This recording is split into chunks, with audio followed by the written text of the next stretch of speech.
وأصحابه. قال الله تعالى في كتابه الكريم: يا أيها الذين آمنوا اتقوا الله حق تقاته ولا تموتن إلا وأنتم مسلمون. فإن أصدق الحديث كتاب الله وخير الهدى هدى محمد صلى الله عليه وسلم وشر الأمور محدثاتها وكل محدثة بدعة وكل بدعة ضلالة وكل ضلالة في النار. Amma ba'du. Bapak-bapak, ibu-ibu, mas-mas, mbak-mbak, ikhwah dan akhwat rahimani wa rahimakumullah. Alhamdulillah kita diberikan nikmat oleh Allah berupa kemudahan dan juga kita digerakkan hati kita masing-masing untuk bisa menghadiri majelis taklim pada malam hari ini. Sebelumnya ana mohon maaf, saya agak flu, agak pilek dan batuk. Tadi pagi itu saya batuknya sangat sering gitu, sampai saya itu berpikir, wah ini nanti malam jadi ngaji apa enggak ini. Tapi alhamdulillah sore sudah mendingan, namun ya suara masih bindeng gitu. Alhamdulillah malam hari ini masih berlanjut kajian. Lalu insyaallah malam hari ini kita ini sifatnya bukan kajian. Apa maksudnya? Kalau saya pernah menghadiri kajiannya Ustadz Ahmad Sabik ketika di Lamongan itu, beliau bilang bahwa tatkala beliau mengisi kajian tematik, malam ini kita bukan kajian, tapi sifatnya sharing gitu. Maksudnya apa? Maksudnya adalah umumnya orang tatkala menghadiri kajian, standarisasi itu kajian kitab, kan begitu. Nah, lalu malam ini kita kan bukan kajian kitab ya, tapi tematik. Jadi lebih ke sifatnya itu ya mungkin kita sharing atau saling cerita, namun kita memohon kepada Allah agar Allah memberikan keberkahan pada majelis kita malam hari ini.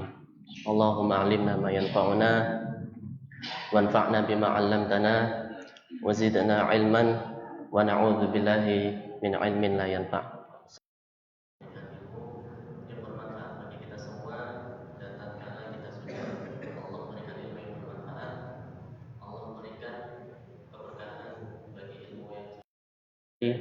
Dan dimudahkan di dalam beramal. Ma'asyiral muslimin rahimani wa rahimakumullah. Judul malam hari ini kita adalah untukmu yang senantiasa yang selalu terkalahkan oleh hawa nafsu. Sebenarnya materi ini saya ambil tatkala saya dikasih tahu oleh Bapak petugasnya yang menjadi perantara sehingga saya bisa duduk di sini. Dan ini pertama kali saya mengisi di sini setelah saya lulus, dan saya juga lulus baru Juni kemarin. Masih hangat ya. Jadi beliau itu bilang bahwa insya Allah antum nanti ngisi di Masjid Ayani gitu, pekan kelima. Dan sudah beliau berpesan mayoritas itu mahasiswa, masih muda-muda gitu. Tapi saya lihat kok banyak yang tua ternyata. Berarti jiwanya masih jiwa muda, masya Allah. Sehingga saya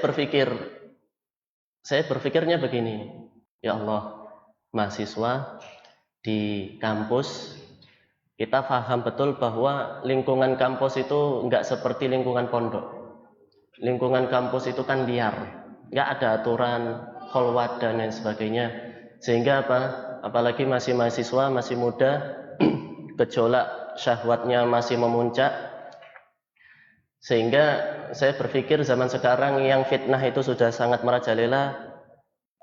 Sepertinya materi yang akan saya ambil adalah ya berkaitan dengan hawa nafsu. Hawa nafsu. Sebenarnya hawa nafsu ini banyak sekali hikmah yang akan kita pelajari tatkala kita betul-betul mampu memahaminya dengan benar. Apakah orang yang sudah tua itu terus tidak bernafsu? Tentu saja tidak. Tapi umumnya kalau sudah tua, dalam tanda kutip hawa nafsu ini, hawa nafsu yang berkaitan dengan syahwat, itu sudah lebih lemah. Makanya tatkala ada orang tua, kok dia itu masih berzina, itu siksanya sangatlah berat. Allah tidak mau melihat dia. Allah tidak mau melihat dia. Nah, tapi kalau masih muda, gejolak syahwatnya itu meronta-ronta, ya wajar. Nah, tatkala terjerumus, tatkala orang itu sampai diuji, sampai melakukan naudzubillahi min dzalik, perzinaan dan lain sebagainya, apakah terjadi seketika zina gitu, ataukah terjadi dengan bertahap? Pastinya kita akan sepakat bahwa semua itu terjadi secara bertahap. Nah, syahwat atau nafsu itu nggak cuma itu toh. Namun materi yang akan kita sampaikan pada malam hari ini lebih mengarah ke hawa nafsu yang sifatnya lebih dominan ke syahwat. Dan ini sebenarnya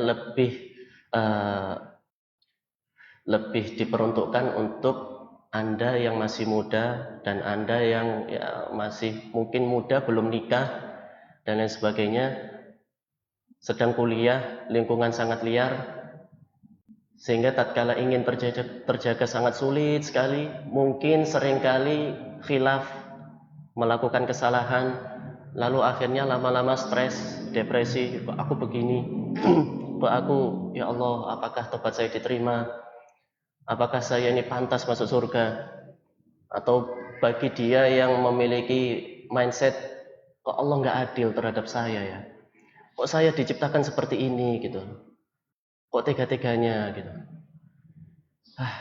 Atau bahkan sebagian kalau kita melihat kabar, berita, tidak sedikit orang yang sampai melaksanakan bundir. Itu semua apa? Itu semua karena awalnya dari kurangnya dia di dalam bertahan menghadapi hawa nafsu. Menghadapi hawa nafsu. Maka insya Allah materi pada malam hari ini adalah khusus buat antum yang sedang merasakan itu, atau mungkin teman-teman yang di luar sana via online yang sedang mendengarkan materi malam hari ini. Insya Allah banyak sekali kabar gembira yang akan Anda dengarkan. Insya Allah banyak sekali kabar gembira yang akan dengarkan. Sebelum kita memasuki materi yang inti, ada poin-poin muqaddimah yang harus disampaikan, yaitu yang pertama, kita harus paham, kita harus betul-betul sadar bahwa tujuan kita hidup di dunia ini, esensi utama tatkala kita menjalani hidup itu adalah beribadah. Beribadah. Namun sayang seribu sayang, banyak sekali orang atau mungkin teman-teman kita yang tidak paham dengan kaidah ini. Dan sangat wajar sekali karena memang lingkungan zaman sekarang ini sangat jauh dari ilmu. Jadi tatkala menjalani hidup, kuliah, wayai mangan-mangan, wayai weekend ngopi, wayai ngerjakno tugas, wayai kerja, sehingga lupa apa sih sebenarnya tujuan saya melakukan ini semua. Jadi sehingga hanya berputar-putar dengan siklus-siklus yang sama. Masih muda, lama kerja, kuliah, lama-lama nikah, nanti kerja, akhirnya didik anak, anaknya sudah besar, akhirnya disekolahkan dan sebagainya, nanti anaknya punya cucu dan lain sebagainya, gitu terus. Nah, namun tidak sadar, atau mungkin sudah sadar, akan tetapi mohon maaf, sering kali lalai. Maka ini yang harus terus-terus kita ingatkan kepada diri kita sendiri dan juga kepada teman-teman kita bahwa tujuan hidup kita adalah beribadah. Allah Ta'ala berfirman, "Wa ma khalaqatul jinna wal insa illa liya'buduni." Itu satu. Ini pondasi paling dasar dan insya Allah semua sudah paham. Selanjutnya, ibadah itu macamnya itu ternyata banyak sekali. Macamnya ibadah itu banyak sekali. Dan ini termasuk rahmat dari Allah Ta'ala, termasuk hikmatun balighah yang Allah berikan kepada kita hambanya, bahwa macam-macam ibadah itu sangat banyak. Tatkala kita berikan contoh ibadah, mungkin yang terlintas bagi kita apa? Ya, baca Quran, sholat, zakat, puasa, haji, umroh, sedekah dan lain sebagainya, betul? Namun ibadah itu nggak cuma itu. Ibadah itu secara garis besar terbagi menjadi dua, yaitu yang pertama ibadah mahdhah dan yang kedua adalah ibadah ghair mahdhah. Ini secara umum. Ibadah mahdhah adalah ya ibadah-ibadah itu tadi yang kita sebutkan contohnya. Ibadah ghair mahdhah adalah ibadah yang hukum asalnya itu bukan ibadah. Contohnya makan, mandi, minum, memakai baju, lalu apalagi rihlah, jalan-jalan, keluar bareng istri atau bareng teman, motoran, ngabuburit dan lain sebagainya. Itu kan bukan ibadah. Namun tatkala kita sadar betul dan kita memahami secara fikih bahwa ternyata ini bisa bernilai ibadah, maka jadilah ibadah. Niat. Hukum asal makan itu apa? Supaya menghilangkan lapar. Dan adab tatkala makan adalah ya menghilangkan lapar, menambah kekuatan. Bukan hanya semacam kebiasaan. Nah, tatkala kita belajar adab makan misalkan, dan salah satu adab yang tidak baik tatkala kita makan adalah kita makan itu niatnya hanya untuk bersenang-senang atau mencoba-coba makanan-makanan yang baru dan lain sebagainya. Tidak ada nilai ibadah di situ. Ayo kita makan ke warung bebek goreng di Pak Fulan gitu. Wes tahu, sudah pernah, bosen, cari lainnya dong. Ya udah ganti ayam goreng di situ. Lah itu kata teman saya kurang enak, ganti dong. Nah, makan itu tujuan utamanya bukan untuk menghilangkan lapar, tapi hanya untuk mencoba-coba. Itu salah satu niat yang kurang baik, adab. Nah, tatkala orang itu lebih dalam pemahaman fikihnya, sekarang saya tanya, bagi orang yang profesinya adalah dia itu buka warung, pekerjaannya itu buka warung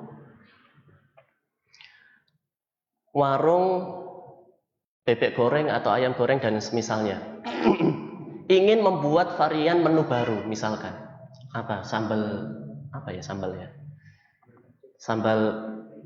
sambal gami misalkan, atau sambal lainnya lah. Tatkala dia ingin membuat menu itu, akhirnya dia cari-cari, mencoba-coba sampai mungkin keluar Jawa Timur atau mungkin ke Jawa Barat dan sebagainya, hanya untuk makan. Saya tanya, tatkala orang seperti ini mencari makan, mencoba-coba, dan memang tujuan utamanya itu ingin mencari resep, dan tujuan utama mencari resep untuk apa? Untuk mencari maisha. Dan mungkin dia orang yang taat, sehingga tatkala rihlah mungkin ke Jawa Tengah, ke Jawa Timur, ke Jawa Barat dan sebagainya, di setiap perjalanannya dia murojaah, tidak menghabiskan waktu. Saya tanya, apakah makan-makan yang seperti ini ada nilai ibadah di dalamnya? Ada. Kita tahu bahwa sesuap nasi yang kita berikan kepada keluarga kita itu pahalanya sangatlah luar biasa. Nah, ini salah satu contoh bahwa macam-macam ibadah itu banyak sekali versinya. Namun khusus bagi yang Allah uji dengan hawa nafsunya, ternyata salah satu sifat orang iman, dan ini adalah kabar gembira bagi Anda yang sedang diuji oleh hawa nafsu. Orang iman itu salah satu sifatnya bukan maksum dari kemaksiatan, bukan maksum dari dosa. Salah satu sifat orang iman adalah tatkala dia berdosa, dia langsung bersegera untuk bertaubat. Jadi dia melakukan dosa, lalu dia sadar betul bahwa apa yang dia lakukan itu salah, lalu dia bertobat. Berarti dia orang iman. Nggak ada yang menjadi aib dari itu. Sifat seperti itu bukan aib. Tapi ya tetap, tatkala melakukan dosa jangan disebarkan, karena itu objektivitas dosanya itu aib. Tapi sifat orang iman tatkala melakukan dosa lalu dia bertobat itu bukan aib. Orang iman itu seperti itu. Bahkan kalau kita membaca kitab Qawaidul Arba' karya Syekh Muhammad bin Abdul Wahab At-Tamimi rahimahullah ta'ala, di muqaddimah itu ada pembahasan tentang 3 kunci meraih kebahagiaan. Salah satu kunci untuk meraih kebahagiaan adalah idza adznaba istaghfara. Tatkala dia itu melakukan dosa, dia memohon ampun. Maka sadarlah bahwa orang melakukan dosa itu bukan aib. Tatkala dia itu masih sadar betul bahwa ini salah, sehingga selanjutnya adalah dia bersegera langsung untuk bertaubat. Nah, ada orang yang diuji dengan materi. Ada orang yang diuji dengan materi, finansialnya kurang. Ada orang yang diuji dengan kecerdasan. Tatkala dia itu sekolah atau tatkala dia bekerja itu lambatnya Masya Allah. Gak bisa satset. Tatkala ditanya apakah dia itu bekerja keras atau tidak, dia sudah bekerja keras. Tapi memang ya Allah paring dia diuji dengan kelambatannya. Ada orang yang diuji dengan nafsunya.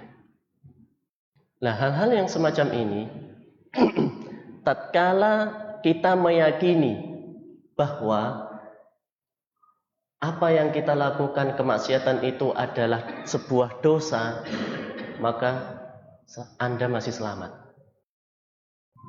Tenang, maklum. Sampean isik menungso. Walaupun sampean orang iman, ya, sampean masih manusia, jenengan masih manusia. Kalau melakukan dosa itu wajar. Nah, hanya saja PR-nya itu kalau sudah melakukan dosa segeralah bangkit. Namun, sering kali terjadi tatkala orang itu melakukan dosa, dan ini kebanyakan terkena pada orang-orang yang masih muda dan memang diuji dengan hawa nafsunya. Tatkala dia melakukan dosa itu malah putus asa. Dia akhirnya down. Dia akhirnya stuck. Dia akhirnya tatkala melakukan dosa, terjerumus lagi. Akhirnya terus beban pikiran, overthinking, depresi, nggak bisa produktif lagi. Akhirnya apa? Semua pekerjaan dia itu amburadul. Nah, ada orang yang seperti itu tuh ada. Akhirnya apa? Stres, depresi, dan lain sebagainya. Maka tatkala kita menjumpai teman kita seperti itu, atau tatkala kita ini seperti itu, maka sadarilah bahwa apa yang sedang jenengan alami itu sangat-sangat wajar, sangat maklum. Kalau melakukan hawa nafsu lalu terjerumus ke jurang dosa, lalu akhirnya berbuat dosa, wajar. Nggak usah dipikir nemen-nemen. Sangat wajar. Sangat wajar. Kalau sudah bisa memahami hal-hal yang seperti itu, oh enggak apa-apa ya ternyata ya. Ternyata bukan sesuatu yang sangat serius banget. Minimal orang itu akan lebih ringan, akhirnya menerima. Lalu selanjutnya, kalau sudah tahu itu salah, ya segera bangkit, segera bertaubat. Nah, baru hal-hal yang seperti itu adalah sebuah sikap yang aman. Karena memang dinamika kehidupan ini adalah tatkala kita itu sesekali di atas, sesekali di bawah secara umum. Namun bagi orang yang diuji secara khusus, yaitu senantiasa terjerumus dengan hawa nafsunya, itu seringkali overthinking. Nah, overthinking seperti itu. Maka bagi Anda yang sedang mengalami hal-hal yang seperti itu, gak usah dipikir teman-teman, segera bangkit, segera beristighfar, bertaubat, lalu produktif lagi. Kenapa? Karena walaupun kita itu terpuruk atau kita itu futur sebab dosa yang kita kerjakan, akan tetapi mindset seperti itu ternyata adalah mindsetnya para syaitan. Mindsetnya syaitan itu seperti itu. Inna syaitana ya'idukumul faqara wa ya'murukum bil fahsya wallahu ya'idukum maghfiratan minhu wa rahmah. Jadi tatkala melakukan dosa, maksiat, terjerumus ke dalam jurang maksiat, kezaliman dan lain sebagainya, lalu dia merasa bersalah, menyalahkan diri sendiri. Ini semua gara-gara aku, karena aku melakukan dosa ini dan itu. Akhirnya semuanya jadi berantakan. Akhirnya semuanya tidak lancar. Oke, nggak masalah. Walaupun itu karena sebab sampean sendiri, walaupun itu karena sebab antum sendiri, karena melakukan dosa dengan sadar, ya segera bangkit lagi, bertaubat, dan nggak usah dipikir teman-teman. Nah, ini adalah sebuah poin penting yang harus dipahami oleh orang pertama, yaitu si pelaku. Lalu selanjutnya, cara agar kita itu bisa istiqomah atau survive atau bertahan dengan hawa nafsu kita. Dan ini poin yang kedua ini adalah poin yang sangat, menurut saya itu sangat sangat efektif. Karena ya saya juga masih muda, pernah juga menjumpai saat masih jahiliyah, sebelum mondok atau sebelum mengenal sunnah apalagi dan sebagainya. Itu memang tatkala terjerumus di dalam kemaksiatan itu sangat pahit rasanya. Namun alhamdulillah Allah menggerakkan saya untuk melakukan sesuatu yang tatkala saya mentadaburinya, ini salah satu sebab saya bisa bertahan. Apa itu? Yaitu kita bercerita kepada orang lain. Itu sudah sangat menghilangkan beban sehingga lebih ringan untuk menjalani aktivitas selanjutnya. Kok bisa? Dalilnya adalah di surat An-Nisa, ayat tentang ahli surga dan ahli neraka. Allah Ta'ala berfirman, wa may yuti'illaha wa rasulahu yudkhilhu jannatin tajri min tahtihal anharu khalidina fiha abada wa dzalikal fawzul 'adzim wa may ya'sillaha wa rasulahu wa yata'adda hududahu yudkhilhu naran khalidan fiha wa dzalika walahu 'adzabun alim. Surat An-Nisa ayat 13-14 kalau nggak salah ya. Nah, istidlalnya begini. Di ayat pertama menjelaskan tentang barang siapa yang taat kepada Allah Rasul, maka dia akan masuk surga. Ya kan? Ayat berikutnya adalah barang siapa yang dia maksiat kepada Allah Rasul, maka dia masuk neraka. Ada sebuah istidlal yang sangat unik, yang sangat ajib. Dan ini salah satu bukti mukjizat Al-Quran. Waman yuti'illaha wa rasulahu. Waman, barang siapa. Man di sini sifatnya adalah individual, satu orang. Barang siapa yang dia taat Allah Rasul, maka dia masuk surga. Khalidina fiha abada. Khalidina. Ini bukan isim mufrad. Ini bukan sifatnya bukan perorangan, tapi sifatnya ini jamak. Orang-orang yang kekal. Di sini akhirnya para ulama menjelaskan bahwa tatkala orang itu mendapatkan kenikmatan, maka nikmat itu akan lebih sempurna tatkala dia berbagi. Tatkala dia menikmati nikmat itu dengan bareng-bareng. Sebaliknya, barang siapa yang dia itu maksiat kepada Allah, wa may ya'sillaha wa rasulahu wa yata'adda hududahu yudkhilhu naran khalidan. Barang siapa yang dia itu maksiat kepada Allah, maka lafadznya apa? Bukan khalidina, tapi lafadznya adalah khalidan. Khalidan itu satu orang, person, individu. Barang siapa yang dia itu maksiat kepada Allah, maka dia kekal. Cuma satu orang lafadznya. Salah satu hikmahnya apa? Pelajarannya adalah orang tatkala dia itu sedang menderita, maka penderitaannya itu jauh lebih sempurna tatkala dia cuma sendiri. Dan ini fakta. Maka bagi jenengan, Anda, antum yang sedang diuji dengan hawa nafsu, lalu sedang stuck, terpuruk, carilah kawan atau minimal cerita kepada keluarga atau orang tua. Karena keluarga orang tua itu pasti ya dominan, yakin, amanat.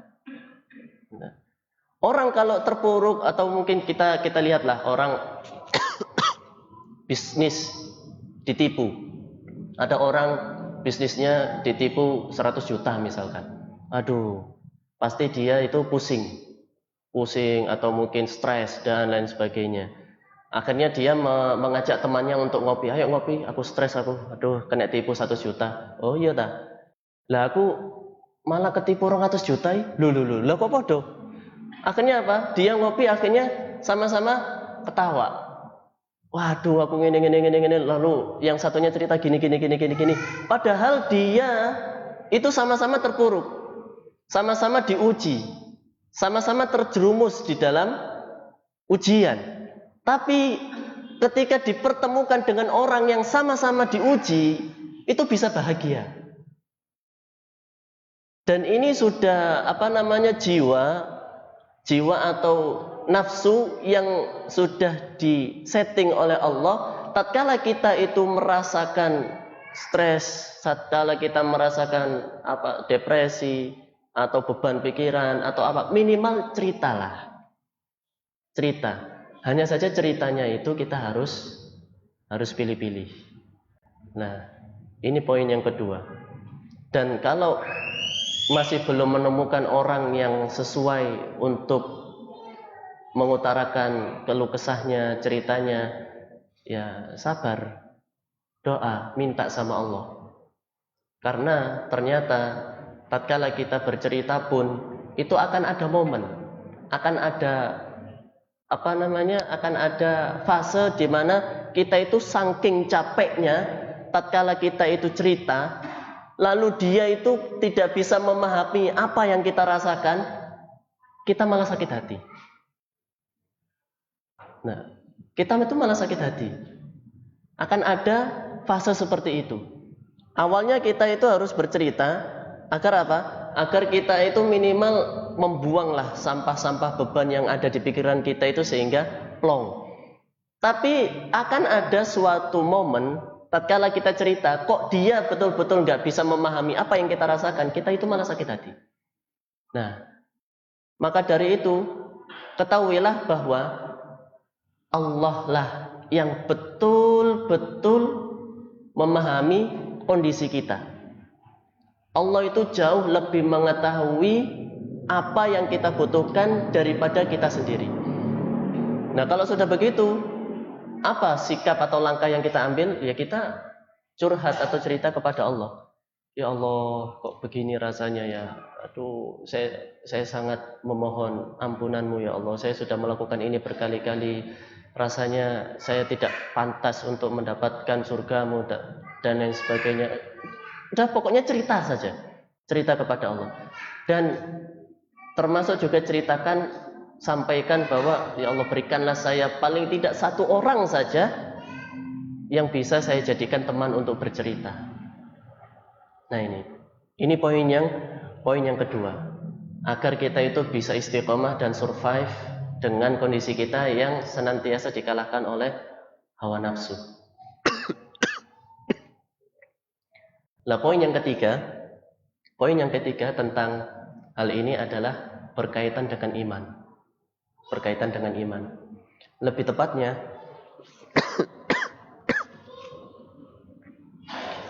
tepatnya berkaitan dengan iman ini adalah rukun iman yang ke-6, yaitu beriman kepada takdir. Beriman kepada takdir.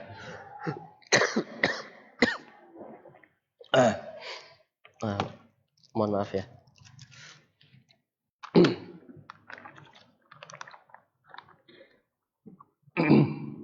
Poin yang ketiga adalah berkaitan dengan iman dan iman kepada takdir, kepada qadar.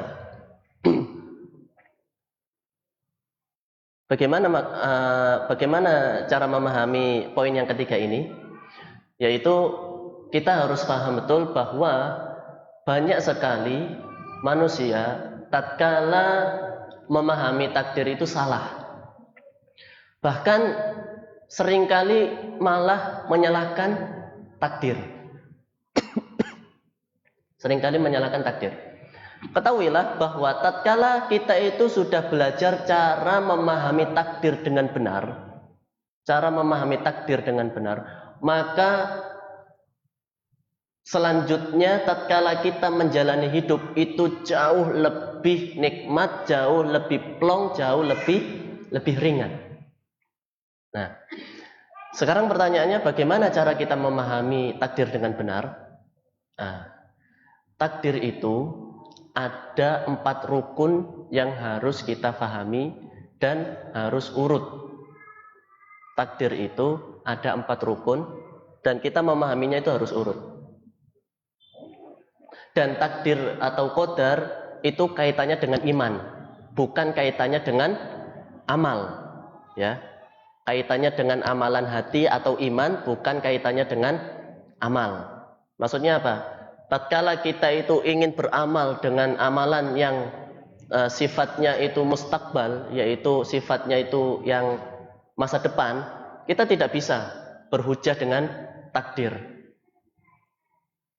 Mohon maaf, bukan mustakbal, tapi yang madhi, dengan amalan-amalan yang sudah berlalu. Misalkan, tatkala orang itu mencuri, loh, aku mencuri iki wis pancen kodare nyolong. Saya memang dikodarkan untuk mencuri. Jadi apa salah saya gitu loh.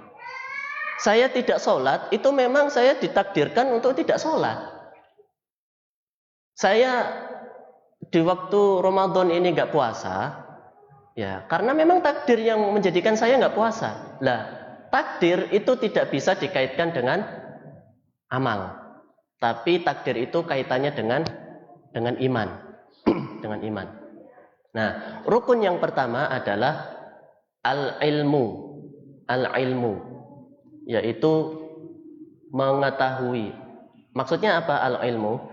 Ketahuilah bahwa takdir itu berkaitan erat dengan Allah Ta'ala yang maha mengetahui. Allah itu salah satu sifat agungnya adalah Al-Alim, maha mengetahui. Dan sifat mengetahuinya Allah itu azali, betul-betul tidak terbatas. Mau yang dulu atau yang akan datang sampai hari kiamat, atau kejadian-kejadian yang sudah terjadi yang tidak sesuai dengan yang tidak sesuai dengan ekspektasi kita, seumpama terjadi itu Allah tahu aslinya bagaimana. Sebagaimana orang kafir di ayat Al-Quran itu, tatkala mereka itu mengeluh, ya Allah, kembalikanlah saya ke bumi sehingga saya beramal soleh. Allah Maha tahu, seumpama dia itu betul-betul dikembalikan ke bumi, mereka tidak beramal soleh, dia masih kufur. Nah, Allah itu tahu, Allah Maha tahu. Selanjutnya, rukun yang kedua adalah kataba atau kitabun, catatan. Allah Maha tahu, tatkala Allah tahu, Allah mencatat. Akhirnya catatan itu disimpan di Lauhil Mahfuz. Lauhil Mahfuz. Jadi Allah itu sudah mengetahui semua yang terjadi di muka bumi ini sampai jatuhnya daun yang kering itu Allah tahu. Kapan terjadinya, di waktu apa, sebabnya apa, Allah tahu. Tatkala Allah tahu, Allah mencatat. Nah, rukun yang ketiga adalah al-kaunu wal ijad, yaitu ada. Nah, ada, terjadi. Jadi misalkan Allah tahu bahwa akan ada kajian di Masjid Ayani ini tanggal 30 Oktober setelah maghrib. Allah tahu, Allah mencatat akhirnya, seret. Nah, setelah itu terjadi. Sekarang ada kajian. Ini rukun yang ketiga, terjadi. Lalu rukun yang keempat adalah al-iradah, yaitu Allah menghendaki. Nah, tatkala terjadi berarti Allah berkehendak. Allah berkehendak kajian ini terjadi. Nah, di dalam memahami takdir itu, di dalam memahami qadar itu kita harus memahami dari rukun yang pertama, kedua, ketiga, keempat. Harus begitu. Cara memahami yang mudah di dalam memahami takdir seperti ini itu kita ambil contoh. Misalkan ada seorang guru, dia punya 5 murid. Guru SD punya 5 murid. Murid si A, B, C, D, E. Murid si A, B, C, D, E. Lalu dari kelas 1 sampai kelas 6, si A, B, C, D, E itu selalu semangat, selalu hadir di dalam kelas. Kalau dikasih PR, semangat mengerjakan PR. Sedangkan si E, siswa yang kelima ini, itu bules, males. Kalau mau masuk kelas itu males-malesan, kalau dikasih PR ya nggak pernah mengerjakan, dan lain sebagainya. Akhirnya apa? Seringkali tatkala ujian naik kelas, si A, B, C, D lulus, namun si E itu nggak lulus, ya karena memang bules dia. Tibalah saatnya tatkala ujian nasional. Lah, tatkala ujian nasional ini, guru ini ngomong, ini ujian nasional belum terjadi, baru besok terjadi. Si guru ngomong, ini si A, B, C, D lulus, pasti, yakin saya. Yakin gitu, insya Allah. Si E gak mungkin lulus, padahal belum terjadi. Nah, kok bisa si guru ini tahu kalau si E itu gak akan lulus? Kok takdirnya kayak sudah dipastikan dia tidak lulus? Apa kira-kira? Karena si guru tahu si E itu kualitasnya bagaimana. Jadi si guru ini tahu sebab-sebab yang menjadikan si E ini tidak lulus itu apa. Jadi sang guru ini tahu. Nah, itulah sama halnya Allah. Allah itu tahu bahwa Abu Jahal itu kafir, pasti masuk neraka. Sebab-sebabnya itu Allah tahu. Sehingga tatkala Allah tahu, Allah mencatat. Tatkala Allah mencatat, terjadi Abu Jahal nggak beriman beneran. Tatkala terjadi, ya Allah berkehendak. Sehingga Abu Jahal masuk neraka. Lah sama, tatkala kita ini mau memahami takdir dengan benar, kondisi kita ini Allah Maha tahu. Allah sudah mencatat, memang kondisi saya seperti ini. Memang saya ini diuji dengan hawa nafsu yang menggebu-gebu. Memang saya ini diuji senantiasa terjerumus ke dalam kemaksiatan. Allah berkehendak. Tapi ketahuilah bahwa Allah itu sayang kepada kita semua. Kenapa? Karena di dalam memahami takdir itu ada kehendak yang sifatnya kauniyah, ada yang kehendak sifatnya syar'iyah. Apa contoh dari kehendak yang sifatnya kauniyah? Kalau kita tanya, apakah Allah menciptakan kemaksiatan? Apakah Allah menciptakan pembunuhan? Apakah Allah menciptakan perzinaan? Jawabannya, iya. Tapi maksud dari Allah menciptakan itu semua itu adalah secara kauniyah. Kauniyah itu secara ada. Ada, secara, ya memang ada gitu loh. Namun tatkala kita tanya kehendak Allah, keinginan Allah secara syariah, apakah Allah berkehendak agar hambanya itu melakukan pembunuhan? Apakah Allah berkehendak untuk melakukan perzinaan? Tidak. Berarti ada hikmah di balik itu semua. Hikmah yang sangat dalam. Salah satunya adalah karena kehidupan di dunia ini adalah ujian. Jadi bagi jenengan, bagi antum, bagi Anda yang sedang terpuruk senantiasa terjerumus di dalam kemaksiatan, maka sadarlah bahwa itu memang ujian sampean. Memang ibadah sampean begitu. Ya sudah, tatkala melakukan dosa, segera bertaubat. Adapun nanti terjerumus lagi, pikir keri. Lah kok seumpama suatu saat ke depan kok terjerumus lagi, ya sudah bangkit lagi. Sudah gitu terus sambil berdoa kepada Allah dan yakin bahwa insya Allah suatu saat saya akan selesai dan lepas dari circle yang tidak baik ini. Nah, itu semua terjadi awalnya adalah tatkala kita memahami takdir qadar dengan benar. Bahwa Allah itu maha mengetahui. Namun Allah itu sangat sayang kepada kita. Layaknya tatkala kita itu sakit, dokter itu memberikan obat pahit kepada kita. Apakah dokter itu betul-betul fokusnya agar kita menikmati obat? Tentu tidak. Pengennya dokter itu agar kita ini sembuh. Lah agar sembuh, kita konsumsi obat yang pahit itu dulu. Nah sama, agar kita ini mau masuk surga, agar kita ini meraih ridha Allah, maka kita harus betul-betul bisa menghadapi pahitnya kemaksiatan itu tadi. Pahitnya ujian yang Allah berikan kepada kita. Selama kita itu masih meyakini bahwa ini adalah sebuah kesalahan, sebuah dosa, maka segera bangkit dan itu insya Allah masih berada di garis aman. Insya Allah seperti itu. Sudah adzan ya? Adzan dulu ya.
Ini berarti sampai apa? Sampai iqomah ya?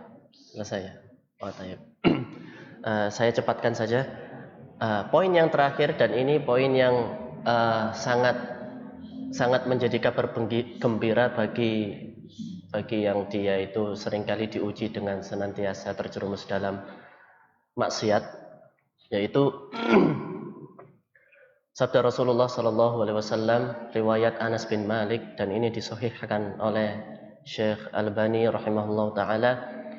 Beliau bersabda bahwa lau lam takunu tudhnibun la khiftu alaikum ma huwa akbaru min dzalik. Seandainya kalian itu tidak berbuat dosa, maka justru saya lebih khawatir terhadap sesuatu yang lebih berbahaya, yang lebih besar daripada dosa itu. Apa itu? Al-ujub, yaitu ujub.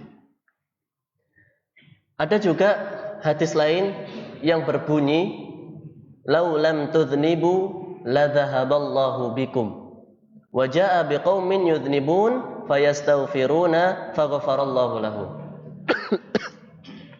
Seandainya kalian itu tidak melakukan dosa, ya, maka Allah akan membinasakan kalian, lalu Allah akan mengganti kaum lain yang mana kaum itu melakukan dosa, lalu akhirnya memohon ampun kepada Allah sehingga Allah mengampuni. Nah, lalu ada hikmah juga yang ketiga, tapi ini saya sampaikan di akhir. Kita bahas dulu yang dua hadis tadi, yaitu kalau kita itu sedang diuji dengan sering kali melakukan kemaksiatan, sering kali kita ini dikalahkan oleh hawa nafsu, maka berbahagialah. Ujian jenengan itu sebenarnya lebih ringan daripada orang lain yang tidak diuji dengan berbuat dosa. Kita sepakat, semua orang pasti diuji, betul? Namun ada kalanya orang itu diuji dengan ini tadi, sering berbuat dosa. Ada yang tidak diuji dengan sering berbuat dosa. Yang diuji dengan sering berbuat dosa ini jauh lebih ringan daripada orang yang tidak diuji dengan sering berbuat dosa. Dan ini hanya bisa difahami tatkala kita ngaji. Apa itu? Yaitu orang tatkala dia itu merasa jarang berbuat dosa, peluang ujubnya itu sangat tinggi. Dan ini lebih berbahaya. Orang kalau ujub itu sebenarnya dia sedang syirik kepada Allah, dan sekutunya itu dirinya sendiri. Kalau riya, sum'ah itu syirik kepada Allah, tapi sekutunya itu orang lain. Tapi kalau ujub itu sekutunya diri sendiri. Dan memang kaedah orang yang diuji dengan kenikmatan itu jauh lebih berat daripada orang yang diuji dengan sesuatu yang tidak menyenangkan. Orang yang diuji dengan kefakiran itu jauh lebih ringan daripada orang diuji dengan kekayaan. Orang yang diuji seringkali berbuat maksiat itu lebih ringan daripada orang yang diuji lebih banyak berbuat ketaatan. Dan itu memang faktanya begitu. Salah satu fakta, dan ini adalah dalil yang saya dapatkan dari Ustadzuna kita yaitu Firanda Adirja hafizallahu taala. Beliau menyampaikan tentang bab ini dan beliau menyampaikan dalil tentang saat Rasulullah Shallallahu alaihi wasallam itu Isra Mi'raj. Rasulullah melihat surga neraka dan mayoritas penghuni neraka adalah mereka yang miskin, sedangkan mayoritas penghuni neraka adalah mereka yang kaya, sedangkan mayoritas penghuni surga adalah mereka yang miskin. Karena memang ujian kenikmatan itu jauh lebih berat daripada ujian sebaliknya. Orang yang diuji dengan kepintaran itu jauh lebih berat sebenarnya daripada orang yang diuji kecerdasannya itu pas-pasan. Kenapa? Karena peluang ujub itu tadi. Sehingga apa? Orang yang bertaubat, orang yang beristighfar kepada Allah itu jauh lebih banyak dia yang diuji dengan keterpurukan daripada dia yang diuji dengan banyaknya melakukan ketaatan, karena dia silau, ulap dengan amal-amal soleh yang dia kerjakan. Contoh terakhir yaitu kisah, ada kisah menarik, yaitu kisah dua ulama yang berdebat. Wow, masya Allah debatnya itu sangat luar biasa, sangat spektakuler. Dan banyak sekali perdebatannya itu perselisihan atau persoalan yang sangat kontradiksi, tidak sejalan.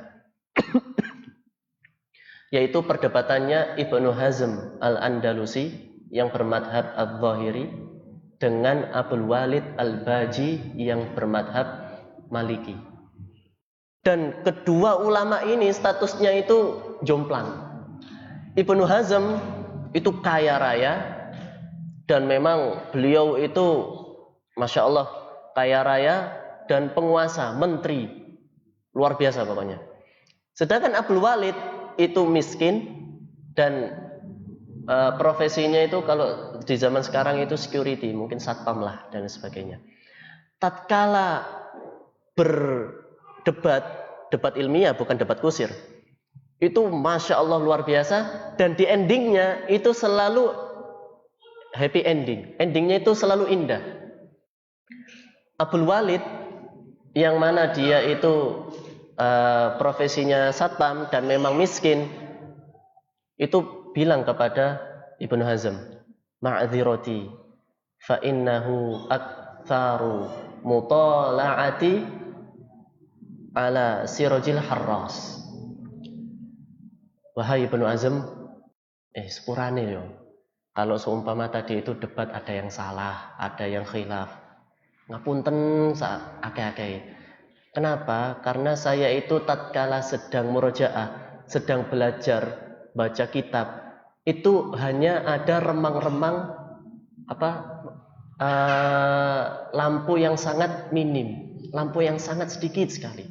Sehingga mungkin ya ada yang terlewat, ada yang kurang tepat, ada yang nggak benar, sehingga sepurane yo, mohon maaf yang sebesar-besarnya.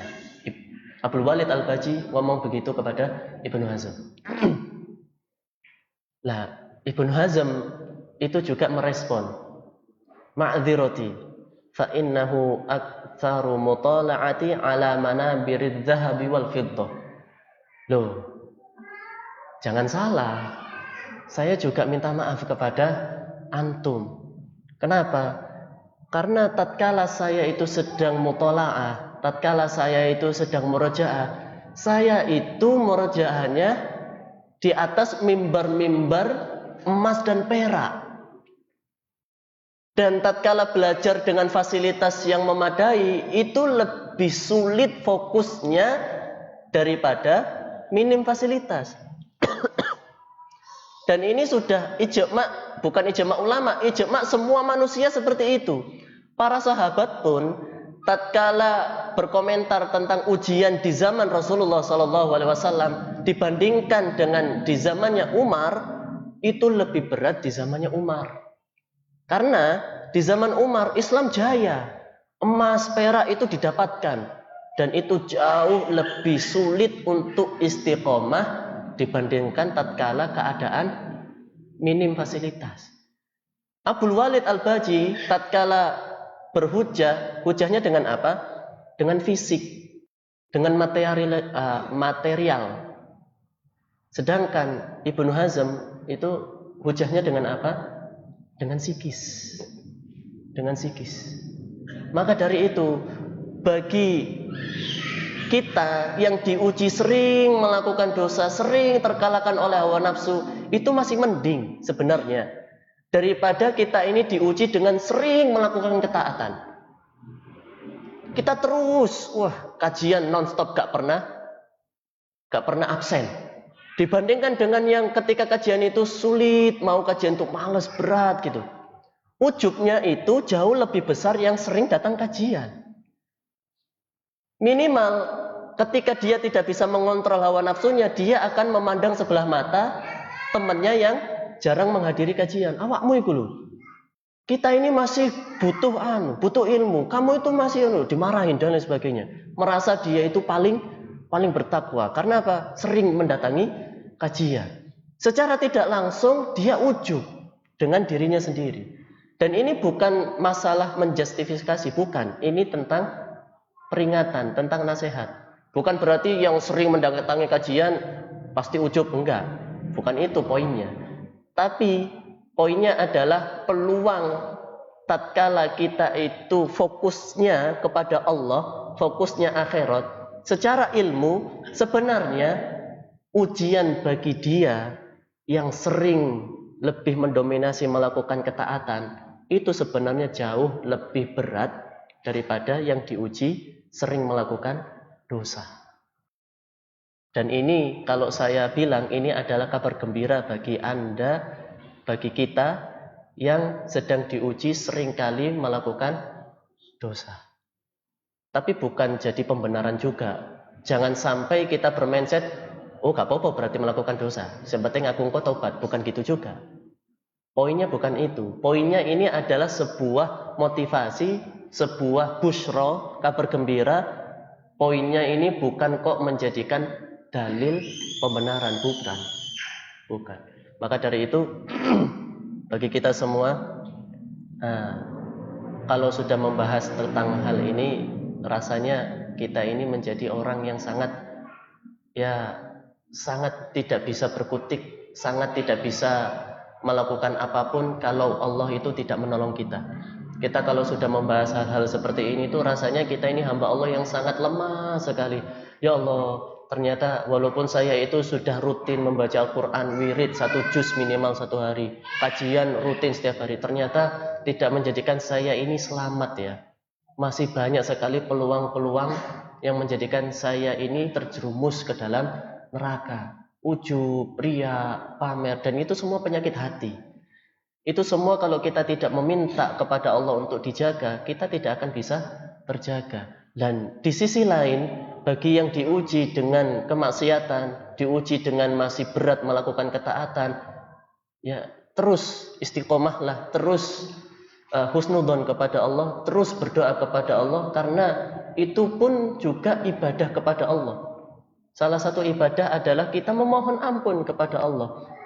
Namun juga jangan menjadikan pembenaran bahwa ini adalah perbuatan yang benar. Tetap saja dosa itu salah. Tapi jangan sampai kita ini overthinking, jangan sampai kita ini malah putus asa. Ketahuilah bahwa rahmat Allah itu lebih luas daripada murka Allah. Mungkin itu yang bisa disampaikan pada malam hari ini. Masih ada waktu belum? Sudah ya? Atau mungkin ada yang mau ditanyakan mengenai tentang hawa nafsu, berkaitan dengan apa ini?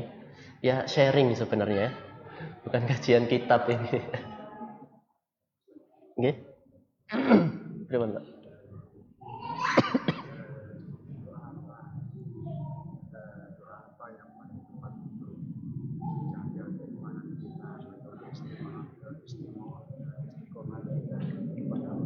Doa ya. Nah, ini ada sebuah doa yang sangat efektif bagi yang memang dia itu diuji, apalagi diuji dengan seringkali terkalahkan oleh hawa nafsunya, yaitu pastinya doa ketetapan iman yang pertama. Doa-doa seperti ya muqallibal qulub tsabbit qalbi ala dinik, satu.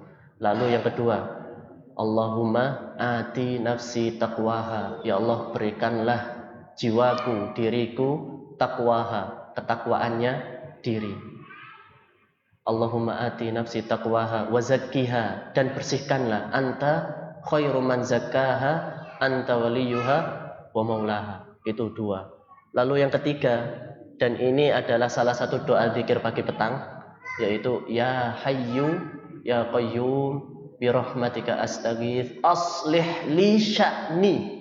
Ya Allah, perbaikilah diriku kullah wala takilni ila nafsi tarfata ain, dan jangan biarkan saya yang menanggung beban ini sekejap mata pun. Dan ini doa yang ketiga ini adalah doa yang sangat efektif bagi kita yang diuji seringkali terkalahkan oleh hawa nafsu kita. Ya Allah, tolong ya Allah perbaiki diri saya ya Allah. Ya mono ya mene terjerumus terus maksiat, terus astagfirullah Allah, ya hayyu ya qayyum, gitu terus. Sambil husnudzon kepada Allah, suatu saat yakinlah, suatu saat pasti saya akan bisa terbebas dari ujian ini. Ya pastinya akan ada ujian baru yang menunggu. Nah, itu salah satu doa.